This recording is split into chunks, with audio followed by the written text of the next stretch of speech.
In a village near the Great River, there lived a man named Baba Kofi. He was not the richest man in the world. But in his village, he had done well. He had 10 acres of good farmland. He had cattle that drank from the river every morning. He had a strong wooden house with a tin roof that he built with his own 2 hands.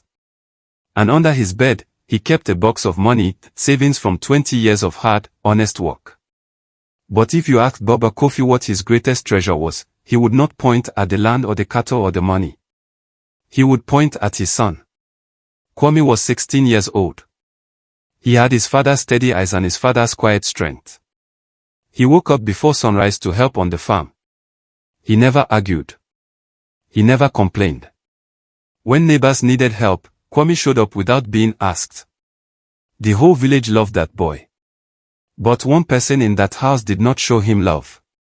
Her name was Mama Adisa. She was Baba Kofi's second wife, younger than him by 15 years. She dressed well and smiled sweetly in front of people. She called Kwame my son whenever others were listening. But when nobody was watching, she never even looked at him. Kwame kept quiet. He kept working. He told himself things would get better. He had no idea how bad they were about to get. If you're watching this video, please like, subscribe to the channel, and tell me in the comments where you're watching my folktale story from. I want to know how far it has traveled. Baba Kofi fell sick at the beginning of the dry season. It started with a small cough. Then the cough grew into a fever. Then the fever held on and would not let go. He tried herbs from the market. He tried medicine from the clinic in town. Nothing helped enough. For 3 months, Kwame stayed close to his father. He fetched water before the sun came up. He cooked soft porridge and made sure his father ate every spoonful. He sat beside the bed at night and fanned him when the room got too hot. He held his father's hand and told him stories just to keep him smiling. Mama Adisa did very little. She came into the room once or twice a day, asked a question or two, then left again. She spent long hours at the market. She sat with her friends outside laughing while Kwame nursed his father alone inside the house. One evening, when the sickness had gotten very bad, Baba Kofi pulled Kwame close. "My son," he said in a thin, tired voice. "I have taken care of you. I have made plans. Do not be afraid when I am gone."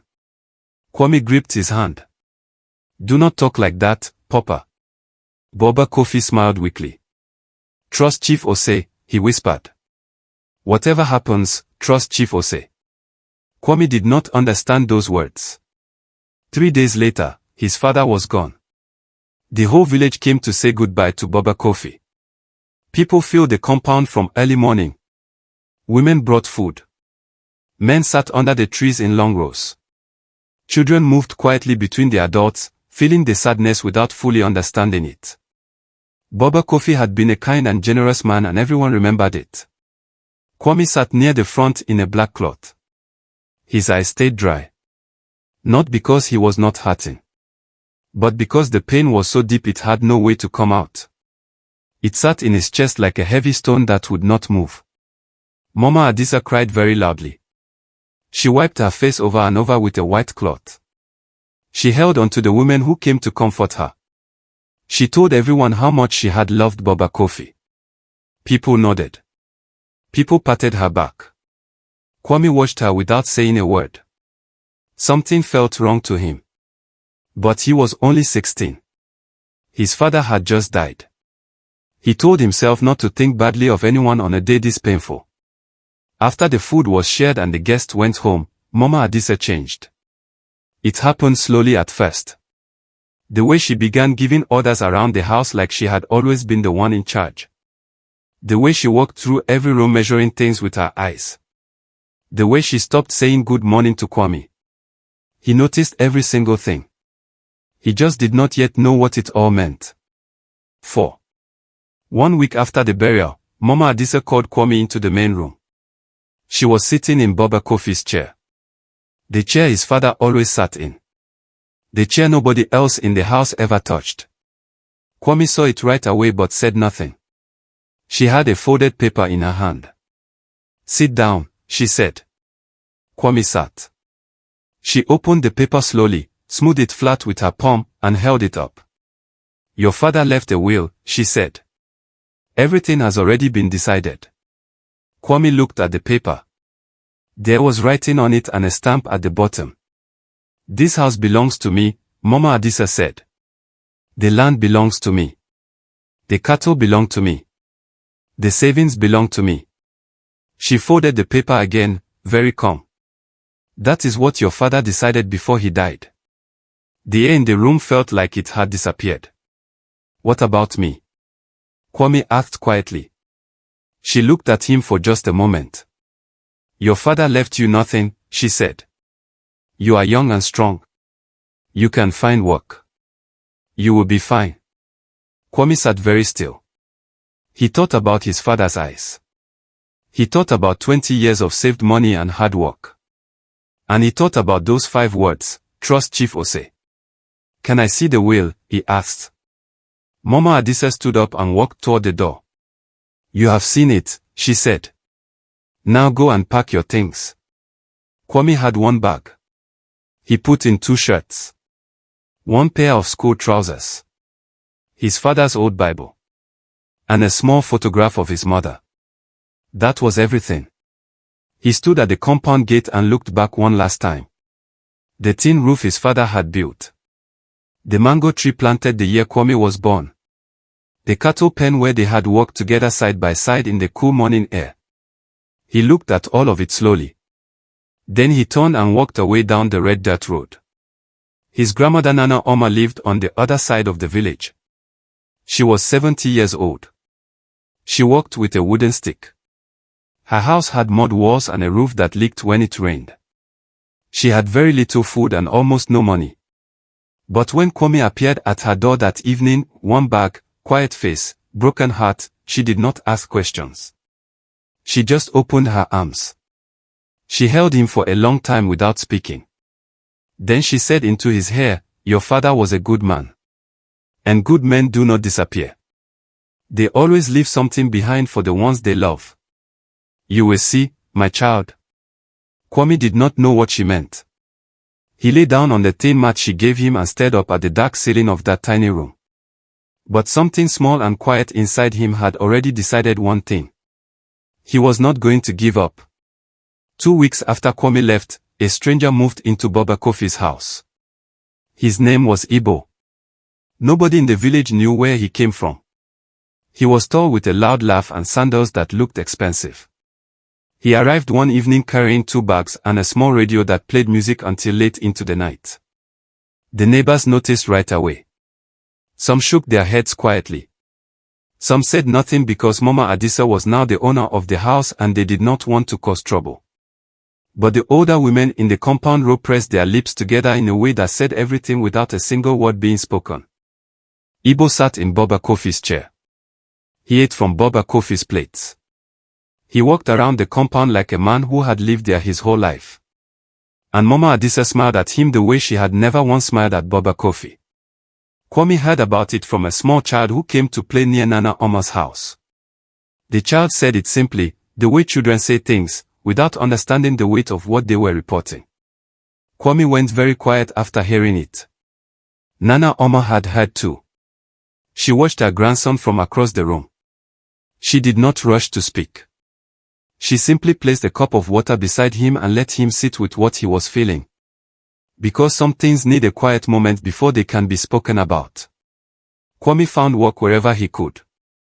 He carried heavy loads at the market for small coins. He weeded farms for neighbors who needed extra hands. He fetched water for an elderly woman 3 compounds away who could no longer lift heavy buckets.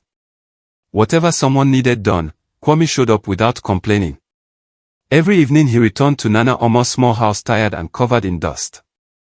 She always had something warm waiting for him. Sometimes plain porridge. Sometimes a small piece of yam she had traded firewood to get. She never once made him feel like a burden, even though feeding 2 people on almost nothing was very hard every single day. School had stopped for Kwame. There was no money for fees. This hurt him more than anything else. His father had always said education was the one thing no person could ever take from you. Now even that was gone. But Kwame did not sit down and cry about it. He packed the pain deep inside himself and kept moving forward. Then one afternoon at the market, an old man stopped walking and looked at him carefully. "Are you Boba Kofi's son?" the man asked. Kwame stood up straight. "Yes, sir. I am." Something shifted in the old man's face. Recognition first. Then sadness. Maybe guilt. "My name is Mensa," the man said quietly. "I knew your father for 30 years. He paused and looked around to make sure no one was close enough to hear. "We need to talk," he said. They sat together under a neem tree at the edge of the market. Mensa was a thin old man with white hair and rough hands that came from a lifetime of farming. He and Boba Kofi had been young men together, working neighboring farms, sharing tools, borrowing from each other when harvests were poor. He had been at the funeral. He had watched Mama Adisa crying loudly and he had said absolutely nothing. But something had been sitting heavily on his chest ever since that day. And it kept getting heavier. "Your father came to me about 2 months before he died," Mensa said slowly. He was already sick but his mind was still very clear. He folded his rough hands together. "He told me he was worried about Mama Adisa. He said she had been asking him too many questions, about the land, about the money, about the house. The kind of questions a loving wife does not ask." Kwame sat completely still and listened. "Your father was a careful man," Mensa continued. "He did not trust easily. So he made quiet arrangements before it was too late." He looked at Kwame directly. "He told me he had given his real will to Chief Osei for safekeeping. He said the chief was the only man in the village he trusted completely." Kwame felt something move inside his chest. Trust Chief Osei. His father's last words had just made sense. "Why did you not speak sooner?" Kwame asked. Mensa looked at the ground. "I was afraid," he said. "I am sorry, my boy." Kwame did not sleep that night. He lay on a stained mat in the dark and stared at the ceiling. He turned everything Mensa had said over and over in his mind. His father had known. His father had planned ahead. His father had left something behind, exactly like Nana Oma said good men always do. Botewu sitting with Chief Osei was worth nothing if nobody went to ask for it. He thought about Mama Adisa sitting in his father's house right now. Igbo's radio playing in the dark. His father's cattle being used by strangers. 20 years of hard honest work now in the hands of people who had never sweated one day for any of it. He thought about Nana Oma's leaking roof. About the school he could no longer attend. About his father's thin voice near the end saying, "I have made arrangements. Do not be afraid." In the morning Kwame was up before the sun. He washed his face, put on his cleanest shirt, and told Nana Oma where he was going. She held both of his hands in hers. "Stand straight when you stand before him," she said firmly. "You are Boba Kofi's son. Do not ever forget that." Kwame nodded once. Then he walked out of that small house and turned toward the far end of the village where Chief Osei lived. His heart was beating fast. But his feet were completely steady.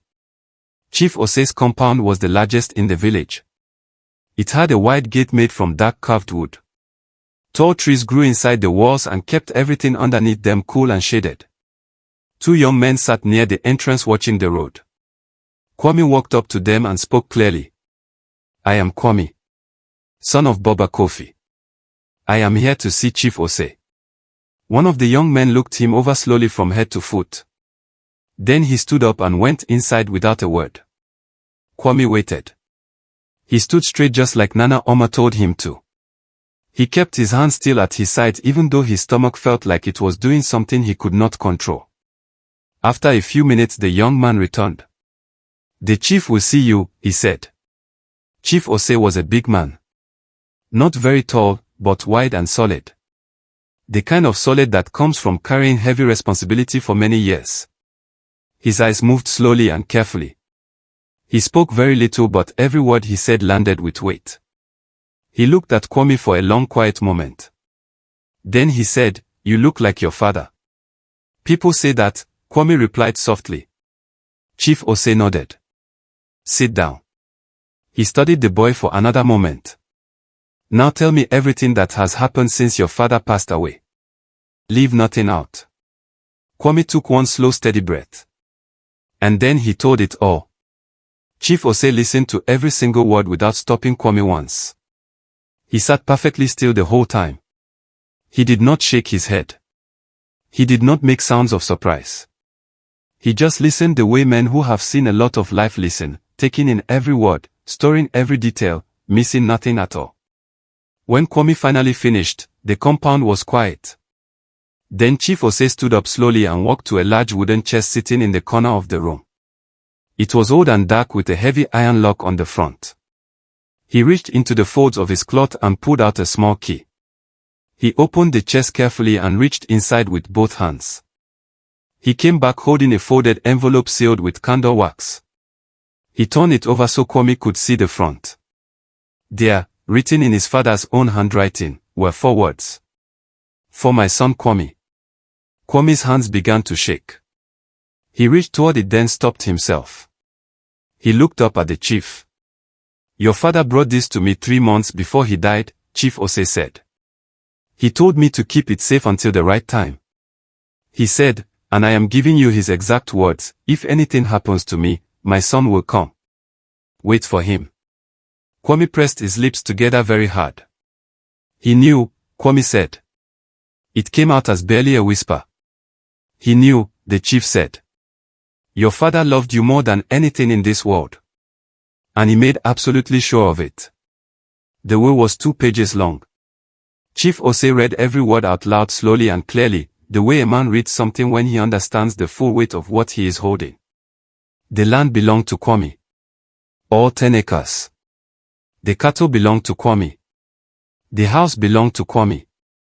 The money in the iron box under the bed, every single coin, belonged to Kwame. Mama Adisa was mentioned only once. Baba Kofi had set aside a fair amount of money for her personal needs. Enough to start a new life. But nothing beyond that. The will carried Baba Kofi's signature. It had been witnessed by Chief Ose himself. At the bottom of the second page was the name and stamp of a lawyer from the town. It was real. Completely and properly real. Kwame sat without moving after the chief finished reading. He thought about Mama Adisa's folded paper. Her stamp at the bottom. The calm way she had smoothed it with her palm like it was something precious and true. He thought about her looking straight into his eyes and saying, your father left you nothing. Something passed through him then. Not anger exactly. Something quieter than anger and colder than anger. What do we do now? Kwame asked. Chief Ose folded the will carefully and looked at the boy sitting across from him. Now, he said simply, we do this the right way. Chief Ose did not want to move fast. He explained this to Kwame clearly and calmly that same afternoon. If we go to Mama Adisa's door today and tell her what we know, he said, she will panic. She will start hiding things. She may try to destroy papers. She may run away completely. He held Kwame's eye steadily. I have seen guilty people before. When they feel trapped they become dangerous. Kwame nodded slowly. We will do this in front of the whole village, Chief Ose said. At a full gathering. In the open. Where she cannot run. Where she cannot talk her way out. Where every single person who watched her take what belonged to you will see the truth with their own eyes on the same day. He told Kwame to go home and say nothing to anyone. Not even to Nana Oma yet, not because she could not be trusted, but because the fewer people who knew, the safer everything would be. Can you do that? Chief Ose asked. Can you wait? Kwame thought about Nana Oma's leaking roof. The thin mat on the floor. The school he was missing every single day. Yes, he said. I can wait. The chief placed one heavy hand briefly on the boy's shoulder. You are your father's son, he said quietly. Kwame walked home that afternoon carrying something new in his chest. Not happiness yet. But something firm and solid. Something that felt like the beginning of justice finally arriving. Mama Adise began to feel that something was wrong, but she could not name it. It started with small things. The way old Mensah turned his face away when she passed him at the market instead of greeting her like he always used to. The way two women suddenly stopped talking the moment she walked close to them. The way one of Chief Osei's young helpers came to the compound one afternoon, walked around quietly, asked a few careful questions about the land boundaries, and left without explaining why he had come. She told herself it was nothing. She told Ibo the same thing that evening. But that night she lay in bed for a long time staring at the ceiling with wide open eyes. She had been so careful. The fake will had taken her weeks to put together. She paid a man from the city to type it and stamp it properly. She had memorized every single word on it. She had moved quickly after the burial while Kwame was still too young and too shocked to fight back. Everything had gone exactly the way she planned. And yet something felt loose. Like a knot that looked tight from the outside but was actually slipping from the inside. She got up in the dark and went to check the iron box. She opened it and counted the money. Every coin was still there. She closed the box and told herself she was being foolish. But before she went back to bed she checked the lock on the front gate twice. The next morning Chief Osei sent for Mensah. The two men met privately inside the chief's compound. Mensah sat down and told him everything, the conversations with Baba Kofi during those final weeks, the fears the dying man had shared, and his own deep shame about staying silent for so long after the funeral. Chief Osei listened without judgment. "You are here now," the chief said simply.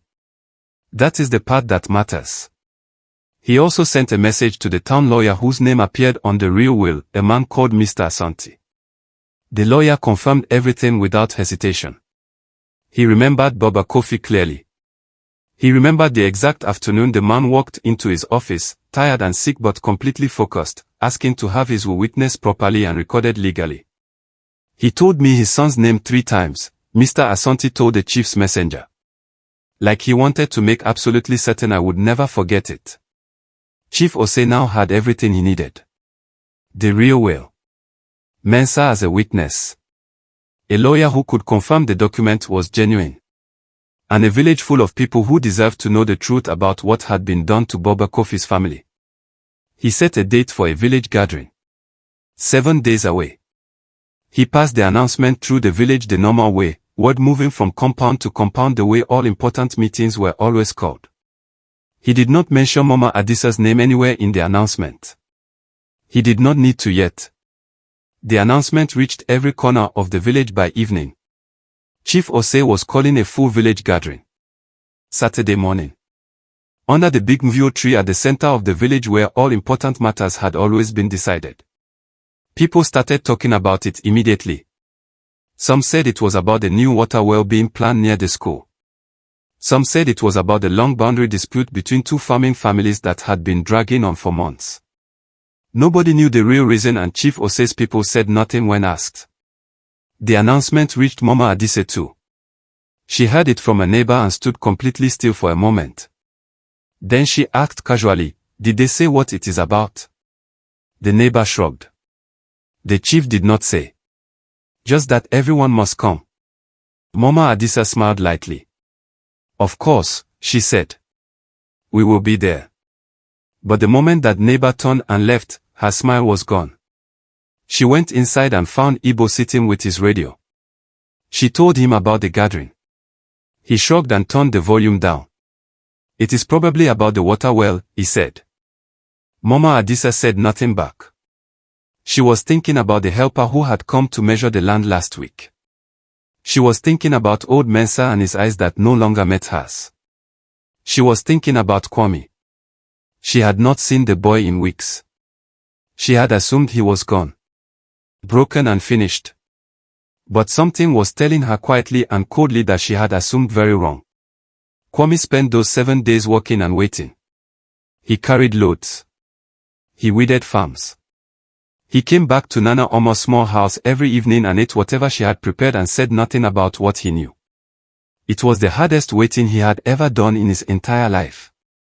On the 5th day Nana Oma looked across the room at him carefully. "Something is different about you," she said. She was not asking a question. She was simply stating what she could see. Kwame looked at her for a long moment. He had promised Chief Osei he would say nothing. But Nana Oma was not just anyone. She was the woman who had held him at the gate on the worst night of his life when he arrived with one bag and nowhere else to go. I cannot tell you everything yet, he said carefully. But on Saturday I need you to come to the gathering. Nana Oma studied him with her sharp old eyes. Eyes that had seen 70 years of life and could read a face better than most people could read a book. Is it good news? She asked. Kwame allowed himself one small thing then. Just the corner of his mouth, barely moving. I think so, he said softly. I think Papa made sure of it. Nana Oma was quiet for a long time after that. Then she reached out and touched his face gently with her dry old hand. Your father was the best man I ever knew, she said. She stood up slowly, picked up her walking stick, and said, I will wear my good cloth on Saturday. Saturday came with a clear sky and cool morning air. Before the sun had fully risen, people were already moving toward the Mvio tree from every direction. Old men with walking sticks. Women with babies tied to their backs. Young men in clean pressed shirts. Children running ahead of their parents and being called back to slow down. Everyone came. Mama Adisa dressed carefully that morning. She chose her best wrapper and her finest head tie. She told herself she was attending a normal village meeting like any other. She told herself she had absolutely nothing to worry about. But she told Ibo to stay home. When he asked why, she told him she would explain later. He did not argue. He turned his radio back on and waved her out the door. Mama Adisa walked to the gathering alone. When she arrived, she looked around the growing crowd and found a seat near the middle surrounded by familiar faces. Women she had known for 2 years. She greeted 2 of them and they greeted her back normally. She began to relax just a little. Then she looked toward the front of the gathering. And she saw Kwame. He was standing near the elders section. Back straight. Clean shirt. Looking calmly ahead. And standing right beside him was old Mensa.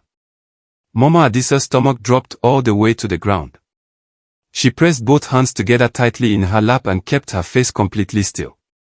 But her heart had started beating in a way she could not slow down or control. Chief Osei arrived last, as was always proper for a chief. The crowd settled the moment he appeared and walked slowly to the front.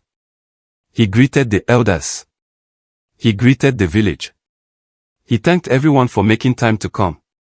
Then he said, today we are here for one matter. One matter only. And it concerns every person in this village, because what happens inside one family touches all of us. People looked at each other. Chief Osei turned and gestured toward Kwame. This boy, he said in a clear steady voice, is Kwame. Son of the late Baba Kofi. Most of you knew his father well. Most of you know this boy. You know what kind of man his father was.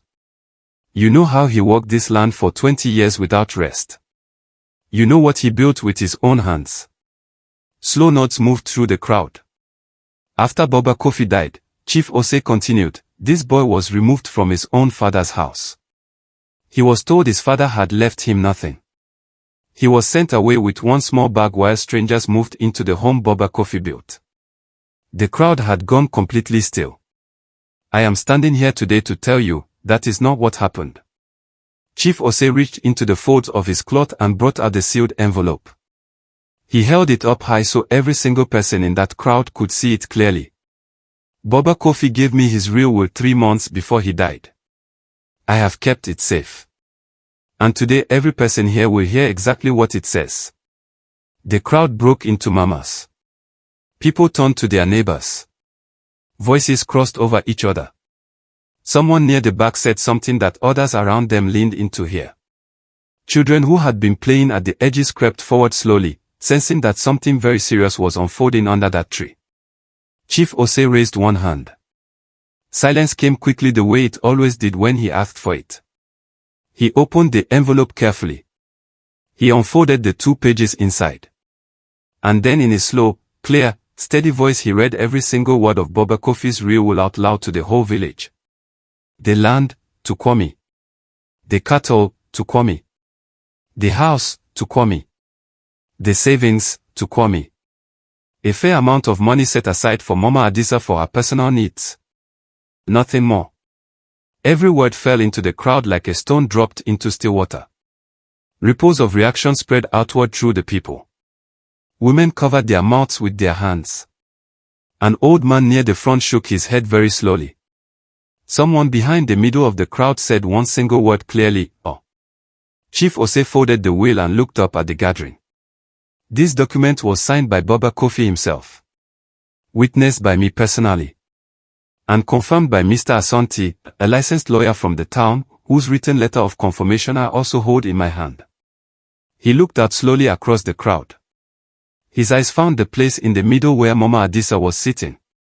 Every head in the gathering turned and followed his eyes. And Mama Adisa felt the whole world closing in tightly around her. Chief Ose spoke directly now. "Mama Adisa," he said. His voice was not raised. Not angry. Just firm and clear, the way a man speaks when he is saying something that cannot be argued with. "Please stand up." For one long moment she did not move. Then slowly, she stood. The women sitting on either side of her shifted slightly without meaning to, that small quiet movement people make when they are separating themselves from something they want no part of. "You presented a will to this boy after his father died," Chief Ose said. "A document that gave you everything and left him with nothing. You used that document to remove him from his own home and send him away like a stranger." Mama Adisa opened her mouth. "I am not finished," the chief said quietly. She closed it. That document was false. It was prepared by a man from the city who has already been found and spoken to. The stamp on it came from an office that does not exist. He paused for one moment. "We know this because we checked. Carefully and completely." A sound passed through the crowd. Not loud. Just a long collective exhale, the sound of an entire village absorbing something deeply wrong about someone they had trusted and fed and comforted. Mama Adisa looked around at the faces surrounding her. The women who had patted her back at the funeral. The neighbors who had eaten food in her compound. The people who had nodded when she spoke about how much she loved Baba Kofi. Every single one of them was looking at her now with completely different eyes. Her hands were trembling but she kept her chin lifted. "You may speak now," Chief Ose said. "If there is anything you want to say it here. This gathering will listen." Mama Adisa was silent for a long moment. Then she spoke. "Baba Kofi made me promises," she said. Her voice was working hard to sound steady. "He told me I would be taken care of. After everything I gave to that house. After the years I spent. He did take care of you," Chief Ose said simply. "The real will includes a fair sum of money for your personal needs. Your own money. Enough to begin your own life." "That is not enough," she said. "That is what your husband decided," the chief replied. "A man has the right to decide what to do with what he worked for. You did not clear those 10 acres. You did not raise those cattle. You did not build that house. Baba Kofi did every single bit of it. And he chose to give it to his son." Mama Adisa turned and looked at Kwame. Kwame looked back at her. His face was calm. Not satisfied. Not angry. Just steady and quiet, exactly the way his father's face had always been. She had expected him to look triumphant. That would have made it easier to feel angry. But his quietness was harder to face than any shouting could ever have been. She looked away. Then old Mensah rose from his seat near the elders. In a voice that shook once or twice but never stopped, he told the gathering everything Baba Kofi had shared with him in those final weeks. Every single word of it. Chief Ose looked out across the full gathering one more time. "This village has heard enough to understand what happened here," he said. "A boy lost his father. And then someone tried to make sure he lost everything else too. That ends today." He turned to the 2 young men standing close behind him. "Go to the compound. Remove what does not belong there and secure everything that does." They left immediately without a word. He turned back to face Mama Adisa. "The house will be returned to Kwame. The land will be returned to Kwame. The cattle will be counted before witnesses and returned to Kwame. The money inside the iron box will be counted and returned to Kwame. He paused briefly. The amount written in the real will for your personal use will be given to you fairly, exactly as Boba Kofi intended. Mama Adisa said nothing. The woman who had sat in that chair so confidently and told a 16-year-old boy to pack his things and leave was completely gone. In her place stood someone smaller and quieter, a person who had finally run completely out of road. One by one the women near her moved away. Not dramatically. Just quietly. The way people move when they want no further connection to something they are ashamed to have been near. Nana Oma sat near the back of the gathering. She had not said one word through all of it.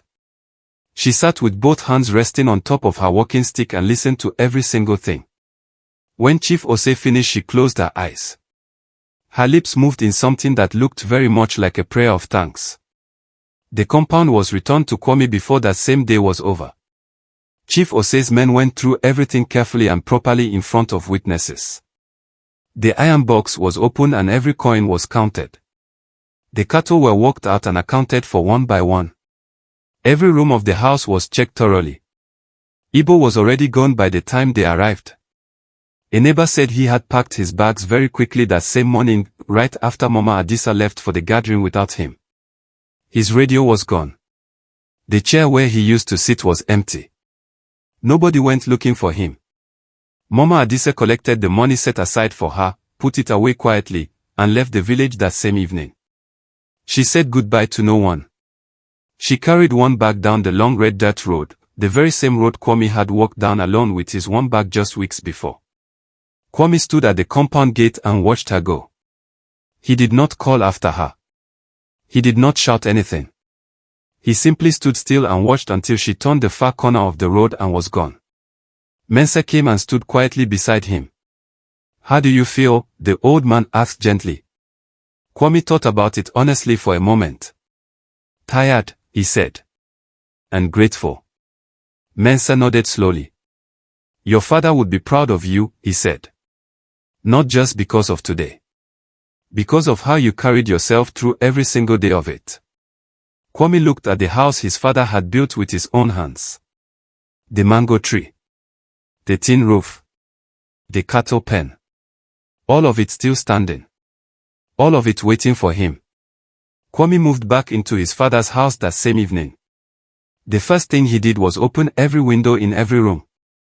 He let the late afternoon air move through the whole house, cool and fresh and carrying the clean smell of the earth outside. He walked through slowly, touching things he had not touched in weeks. The wooden table his father built. The Bible on the shelf. The chair that had always been his father's. He sat down in it. Not to claim anything. Not to prove a point. Simply because he was home. Nana Oma came the very next morning with her walking stick and her good clothes still on from Saturday. Kwame had already cooked porridge. He met her at the gate and walked her inside slowly and carefully. She looked around every room with quiet, steady eyes. "This is exactly how it should be," she said softly. Kwame went back to school the following Monday. He paid the fees from the iron box, money his father had saved and always intended for exactly this kind of moment. His teacher looked genuinely surprised to see him walk through the door. His classmates moved to make space. He sat down, opened a fresh notebook, and began. Life could not go back to exactly what it was before. His father was still gone and that grief would not leave quickly or easily. But something real had been restored. Something solid and true and completely his. Chief Ose said it best when Kwame came to thank him the following week. "Your father did not just leave you land," the old man said warmly. "He left you proof that someone loved you enough to plan for you." Kwame carried those words for the rest of his life. The story you have just heard is a beautiful African tale that has lived in my heart for a long time. I am telling it today to wake your minds to this truth, that greed destroys quietly at first and loudly in the end. What is built with honest hands cannot be stolen forever. Truth is patient. But it always arrives.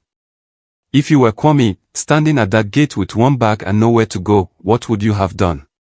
Would you have fought back? Would you have given up? Would you have trusted your father's last words the way he trusted you?